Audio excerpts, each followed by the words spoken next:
Bueno, muy buenos días a todas y a todos. Qué gusto estar aquí. Un honor y mis disculpas por no haber podido venir a las anteriores cumbres con la mejor voluntad.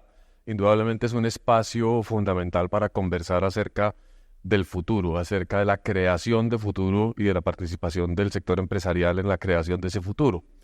Desde la Universidad de EAM, por supuesto, compartimos la misma preocupación como una universidad privada que está siempre pensando en la innovación, está pensando en dónde ubicar las inversiones de sus excedentes cuando tenemos excedentes, pero que representa de todas maneras un mandato ético y legal para nosotros. Yo quiero hablar hoy sobre las inversiones que se están abriendo en la construcción de sostenibilidad. Y por supuesto en el panel vieron ustedes muchísimos de los ejemplos que ya se están desarrollando. Este video no es mío, esto es parte de los patrocinadores, me imagino. Pero entonces lo que hay detrás es la búsqueda de mayor impacto en esas inversiones, de una mayor precisión, capacidad de identificación de los espacios que las requieren y donde realmente vayamos a poder ir trascendiendo a los ensayos y los experimentos que se han venido haciendo en las últimas décadas. Y también por una razón muy importante con la que voy a cerrar, digamos, también toda la charla, y es que el riesgo de las inversiones sociales es que sean siempre insuficientes o por el afán convertidas en greenwashing. Y ahí definitivamente tenemos que hacer cuerpo común para evitar que los recursos que tan difícilmente conseguimos acaben en el lugar inadecuado. Y nosotros sabemos realmente que hay muchos riesgos en todas partes y que cada pesito que coja mal camino también es un riesgo para la reputación y el trabajo que hacemos como empresas. Entonces, quisiera hablarles un poquito de en el contexto de las transiciones a la sostenibilidad, que yo creo que ya es el momento en que estamos operando y que conocemos desde hace unos años, hablarles del desarrollo regenerativo como un espacio de innovación y especialmente en el contexto de la COP16 de biodiversidad. La COP16 va a consolidar un mensaje de compromiso para todos los actores de la sociedad de todos los países firmantes del Convenio de Diversidad Biológica, que son más de 150, de manera que hagamos convergencia hacia el cumplimiento de la ruta de Kunming-Montreal, que es la que nos dice cuáles serían las estrategias para el 2030 en ese sentido. Y particularmente les invito a pensar en que nuestras empresas se conviertan en empresas positivas para la naturaleza. En general ya estamos trabajando todas y todos en el tema de cambio climático, pero aún persiste en el imaginario colectivo el mensaje de que el mundo se va a acabar, de que el cambio climático está causando realmente un desastre planetario que va a ser inmanejable, con lo cual hay un desincentivo también a abordarlo de una manera sensata y razonable. No hay más remedio que hacerlo así. Y por eso pongo esta imagen al principio con la caricatura, que ya la debieron haber visto, y con un artículo que dice, miren, lo peor que nos está pasando en este momento asociado con el cambio climático no es que no sepamos qué es lo que va a pasar en términos de temperatura, de pluviosidad, tenemos los escenarios, sabemos ya muchísimo desde el punto de vista científico. Lo peor es la incertidumbre política, lo peor es la corrupción que está destrozando las capacidades de adaptación al cambio climático, y no voy a mencionar ningún caso reciente que haya ocurrido en estos últimos días asociado con desastres naturales, sino a los desastres políticos y culturales que están realmente a la orden del día. Si no logramos una inversión seria, una inversión controlada y robusta en los mecanismos de adaptación y mitigación al cambio climático, el cambio climático va a seguir su curso y nos va ahí sí que a eliminar. Entonces, la idea es entender muy bien dónde están los impactos potenciales del cambio climático. En este planeta nos avisan de cuáles serían ya los riesgos para la salud, la expansión de potenciales epidemias, las transformaciones a la calidad del suelo, los costos de adaptación a la erosión costera, en fin, todo un diagrama de cosas que pues obviamente son graves, pero son cosas que suceden, que las estamos midiendo, que estamos entendiéndolas y para las cuales el planeta y los países tienen una capacidad muy importante de respuesta. No en vano hemos construido la civilización que hemos construido como para ahora paralizarnos del susto porque están pasando cosas que no pasaban antes. Ok, pasaban antes, pero las juzgábamos de otra manera. En ese sentido es muy importante, digamos, ilustrarnos claramente sobre los avances que la comunidad científica va desarrollando para entender tanto las causas de la transformación climática planetaria como de la transformación ecosistémica y la mejor manera de adaptarnos y de responder a esos problemas o a esas transformaciones climáticas. Y por eso este documento siempre me ha parecido muy importante, tiene apenas un par de años, y es el documento conjunto que hacen los paneles de cambio climático del IPCC y el panel de biodiversidad, la IPBES, que son los órganos planetarios con los cuales los grupos de expertos analizan y recomiendan a los países cursos de acción. En este documento lo pueden descargar de manera gratuita de la web. Lo que hacen es un análisis de la interacción entre los sistemas climáticos y de biodiversidad a escala planetaria, destacando dónde radican las prioridades, en manos de quién están, cuáles serían las acciones concretas que hay que desarrollar. Lo curioso es que, siendo un documento de los convenios más importantes, los convenios ambientales más importantes del mundo en este momento, no fue respaldado por los países que hacen parte de los convenios, porque los países piensan, todavía algunos y representantes, que el cambio climático debe ser gestionado de manera independiente del tema de la biodiversidad. Eso tal vez pueda ser sensato en algunas regiones del planeta, donde la biodiversidad no es un hecho compulsorio, donde no es algo que está presente de manera masiva. Pero para Colombia es imposible entender cómo adaptarse al cambio climático sin considerar la biodiversidad y viceversa, cómo proteger y utilizar la biodiversidad sin considerar el cambio climático. Ese es uno de los mensajes más importantes que se está dando en este momento y necesitamos insistir en que es la biodiversidad, la gestión ecológica del territorio la que nos va a ayudar a adaptarnos al cambio climático. Y eso ya dirige un poco la mirada hacia el tipo de inversiones que podríamos comenzar a revisar o a orientar para que las dos cosas funcionen al tiempo. Yo creo que para muchas empresas, por ejemplo, el tema de carbono neutralidad se ha convertido pues en un asunto corporativo muy importante, se han hecho inversiones muy importantes, pero no necesariamente de manera sinérgica o aprovechando las estrategias de manejo de biodiversidad.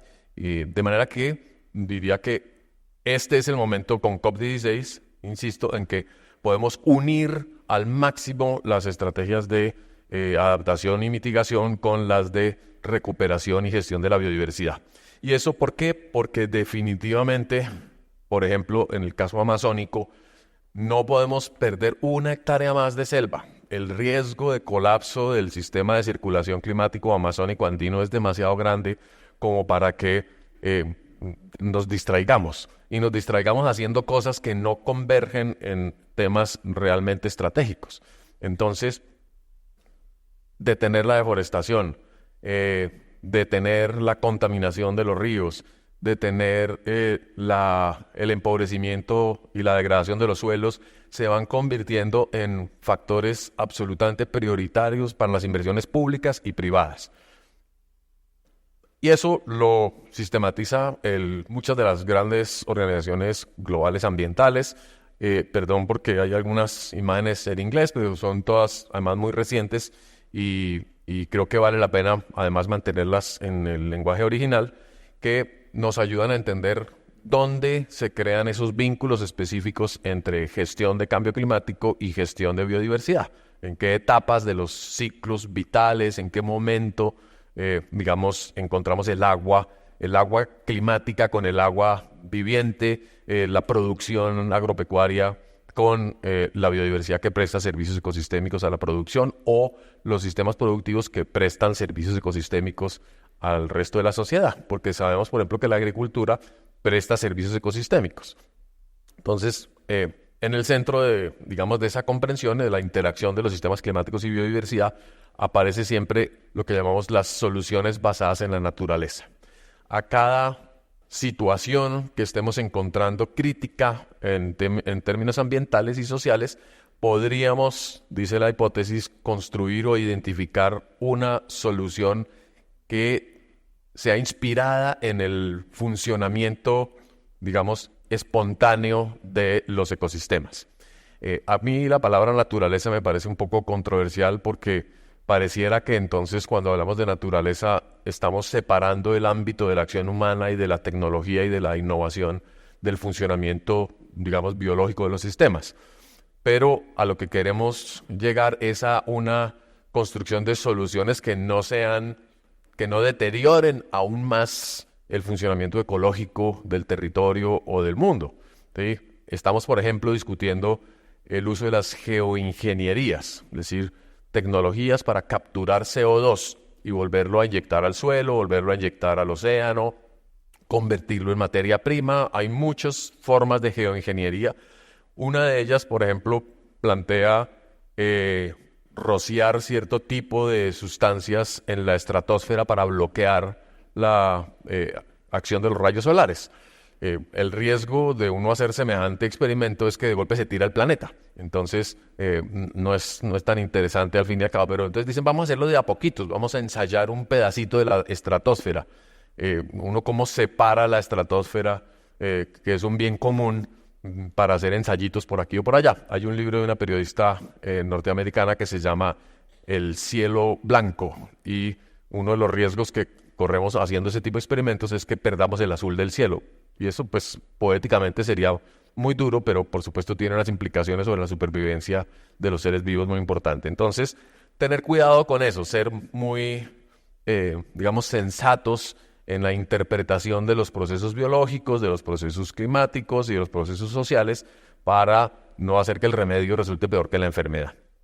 Entonces, en términos de inversión, tenemos acá una lista de las cosas que ya estamos haciendo y que hemos aprendido a lo largo de los últimos años, y es capturar carbono o dejar de emitir carbono y los otros gases de efecto invernadero, y yo creo que vamos en el buen camino. La carbono neutralidad para la mayoría de las empresas colombianas ya es casi un hecho y tienen rutas específicas. Tenemos problemas para controlar las emisiones derivadas de deforestación y el sector forestal y agropecuario, y sabemos que ahí hay un reto importantísimo, pero, por ejemplo, la ganadería colombiana está en capacidad, la palmicultura, el cultivo de cualquier producto, están en capacidad de retener carbono, de capturar carbono, y es un ajuste, digamos, de sus procedimientos lo que se requiere para que sea eficiente. Entonces, en este momento particular, no es que dejemos de preocuparnos por las emisiones o por el tema de la gestión y de la carbono neutralidad, sino que comencemos a enfocarnos en mecanismos sinérgicos de captura de carbono, que es donde entra la idea de lo regenerativo. Lo regenerativo, por una parte, hace referencia a recuperar la biodiversidad, pero por otra parte, a cómo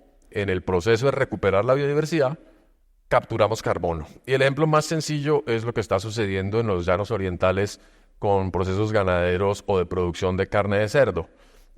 Estamos construyendo suelo, o la empresa que se está invirtiendo, yo no, está construyendo suelo, y ese suelo está proveyendo fuentes alimenticias para criar cerdos que en una economía circular permiten abonar el suelo y capturar carbono. Las cifras son extremadamente promisorias y han sido sorprendentes. En la altillanura del Meta y del Bichada se pueden capturar más de 30 toneladas de carbono por hectárea al año. Y hay otras cifras asociadas con sistemas ganaderos, también con prácticas regenerativas, pero en general toda la agricultura tiene una capacidad importantísima regenerativa siempre y cuando cuide el suelo o recupere el suelo. Y ahí es donde el mundo está comenzando a desarrollar nuevas tecnologías de producción de alimentos para garantizar que cumplen una función adicional a la nutrición y a la solución de los problemas de materias primas. Entonces la ruta de la regeneración, esto es una imagen, digamos, teórica sobre la posibilidad que existe de direccionar los ecosistemas, de cuidar los ecosistemas para restaurar las funciones que se fueron perdiendo desde la época industrial o antes hasta ahora. Simplemente es la convicción de que uno puede mover un sistema complejo hacia estados estables con buen manejo y con inversiones sensatas. Un ecosistema que ha sido degradado requiere modificaciones físicas y químicas, requiere volver a tener nutrientes, requiere volver a tener nitrógeno, fósforo, hay que reconstruir las condiciones básicas de la vida y a eso lo llamamos reconstrucción básica de sistemas degradados y no funcionales. A medida que vamos haciendo eso, empezamos a llenar el sistema con procesos vitales y biológicos, y es lo que llamamos regeneración asistida, y finalmente la idea es llegar a un momento en el que el sistema ya comienza a funcionar solito y vuelve a adquirir la capacidad, por ejemplo, de una selva húmeda tropical o de un sistema agrícola sostenible como el de los arrozales de Bali. No sé si han tenido la oportunidad de conocer Bali o de ver los muchos documentales que hay sobre la producción de arroz en Bali. Bali es una isla de origen volcánico, montañosa, muy bonita, muy hermosa. Les recomiendo, si algún día se ganan el baloto, puedan ir a Bali, que está completamente dedicada a la producción de arroz en terrazas. Entonces, desde hace centenares, si no miles de años, la gente cultiva arroz en esas terrazas que se inundan. Inundar una terraza en una pendiente no es algo sencillo, porque obviamente lo que uno piensa es que eso se derrite y se rueda loma abajo. Entonces han desarrollado una capacidad muy importante para gestionar el agua que se mueve a través de las terrazas produciendo el arroz, y para eso, culturalmente hablando, tienen un dispositivo muy interesante que se llama los templos del agua. Los templos del agua realmente son centros de irrigación controlada donde hay fiestas anuales en las cuales se distribuyen los turnos para la irrigación, de manera que siempre hay unos umbrales de gestión del agua y del suelo dentro de los cuales se mueven las prácticas y la gente conversa. A mí me fue bien el año pasado, a usted no le fue tan bien, y construyen medidas compensatorias en la comunidad y medidas de ajuste ecológico también. Cuidan las cañadas, cuidan las fuentes de agua, y además la fiesta es muy hermosa y una celebración de la vida. Entonces, Bali es un excelente ejemplo de que se puede crear un sistema artificial con una institucionalidad también distinta para mantener la calidad ecológica y el bienestar de la población. Tenemos muchas limitaciones todavía en el conocimiento de los sistemas ecológicos colombianos para poder diseñar esos ecosistemas regenerados. Pero también muchos de ustedes seguramente habrán invertido en compensaciones, habrán invertido en reforestación o restauración ecológica. Ese es el principio sobre el cual debemos construir. Esas experiencias en las que sembramos arbolitos en alguna parte, o utilizamos un banco de hábitat ya con mayores garantías, o invertimos en conservar porciones de ecosistemas silvestres, o invertimos ya un poquito más, de manera más sofisticada, en tecnologías de descontaminación o de recuperación del suelo, y vamos invirtiendo en circularidad y nos vamos dando cuenta de que esas actividades se pueden convertir en parte del negocio. Y ahí es cuando saltamos al tema del emprendimiento basado en biodiversidad, que puede estar o no dentro del objetivo de nuestra empresa o dentro del trabajo de responsabilidad social, o como lo que llamamos hoy en día, un spin-off que se convierta en fuente de empleo y de trabajo que le presta servicios a la empresa originaria. Para eso hay que estudiar muchas cosas y yo creo que esa es parte de la agenda de biodiversidad en Colombia para los próximos años. Nosotros, y lo digo como exdirectora del Instituto Humboldt, nos hemos concentrado mucho en la descripción de la biodiversidad, en las expediciones, los listados de biodiversidad, y que Colombia tiene miles de aves y miles de reptiles, pero no necesariamente tenemos una comprensión sofisticada de cómo funcionan los llanos orientales, cómo funcionan las selvas amazónicas, las selvas del Piedemonte, las selvas del Magdalena, los humedales de la depresión Momposina o el Gran Zapal. En fin, tenemos modelos genéricos y expertos en estos ecosistemas, pero realmente una concepción adoptada por los productores, por los políticos, por los distintos sectores, que diga es aquí, por aquí es por donde tengo que coger, todavía está cruda. Hay discusiones, por ejemplo, importantes sobre el tema de la conectividad. Ustedes saben, sobre todo en las empresas inmobiliarias o de infraestructura, sufren mucho con los requerimientos de compensación asociados con el mantenimiento de la integridad ecológica o la conectividad. Le dicen, no, tiene que garantizar la conexión entre el bosque de este lado y el bosque de este otro lado, o esta ciénaga y la otra, y comenzamos a preguntarnos, bueno, y esa conectividad, pues, ¿cómo la construyo? Yo soy una empresa farmacéutica, yo no sé de conectividad, ¿quién me ayuda? Y realmente hay muy poca gente y muy pocas consultoras y pocas universidades que le pueden decir, haga esto por este lado, invierta de esta manera, de manera que optimice sus recursos y cumpla con el propósito de la compensación efectiva o de sus programas de responsabilidad social.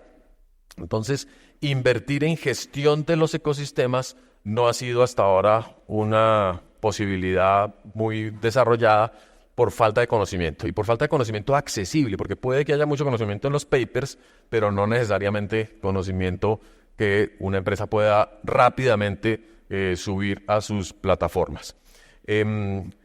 Yo puse aquí las trayectorias de sucesión ecológica porque es digamos, el elemento ecológico más sencillo y más antiguo con el que estamos trabajando esos temas de gestión del territorio, y es la evidencia de que si uno tiene un cultivo y luego cosecha y deja el terreno al crecimiento espontáneo de la vegetación, paulatinamente se va a recuperar el ecosistema silvestre hasta llegar a lo que llamamos un modelo climático o climáxico, que puede ser en 20, 30, 50 años.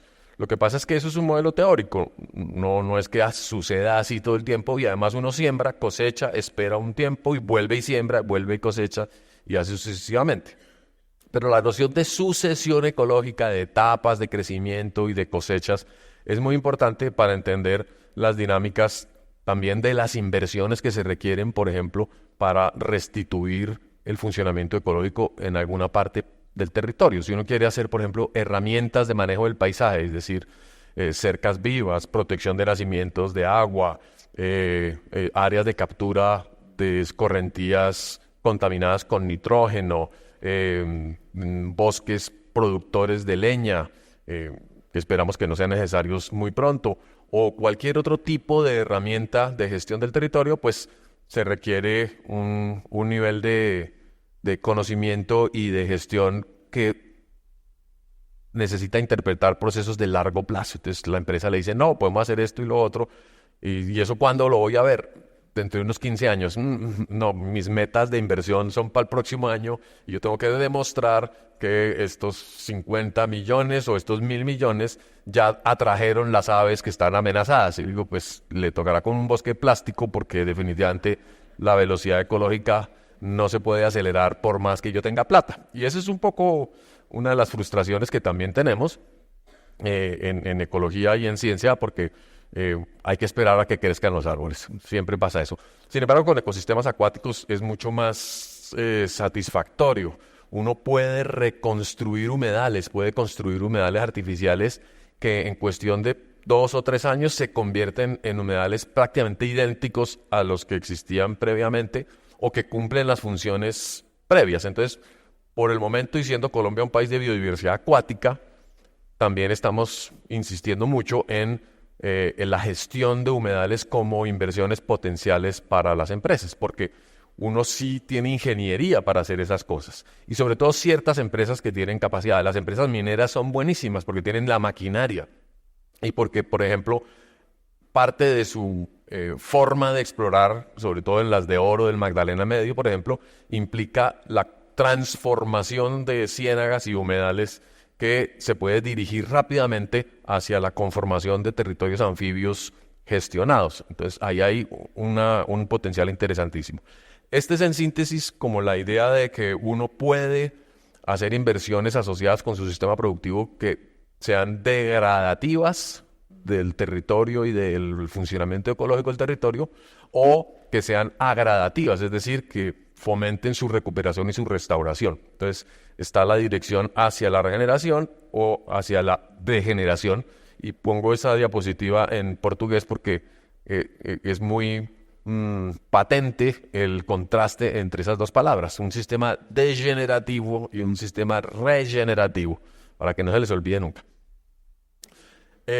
Tenemos entonces una modificación ligera sobre uno de los núcleos de la discusión hacia la gestión de la biodiversidad, que no son solo soluciones basadas en la naturaleza, sino soluciones basadas en la naturaleza humana, es decir, en nuestra naturaleza como parte de la biodiversidad, como seres que están interesados en seguir habitando este planeta, como seres que están interesados en recuperar la convivencia con las demás especies y también entre nosotros. Entonces hay algunas líneas aquí que pueden ser interesantes para ustedes. Una de ellas, con la que discuto mucho con mis colegas ambientalistas, es el tema del uso del principio de precaución. Dicen, no, pero usted no puede intervenir aquí porque esos cambios van a ser, no sabemos qué va a pasar. Digo, si usamos el principio de precaución al extremo, deberíamos quitarnos la ropa y devolvernos al monte a vivir como los primates que éramos hace 3 millones de años, porque el primer elemento que inventamos, que fue el fuego y que domesticamos, cambió la faz del planeta para siempre, y bajo el principio de precaución no se hubiera aprobado la licencia ambiental del fuego.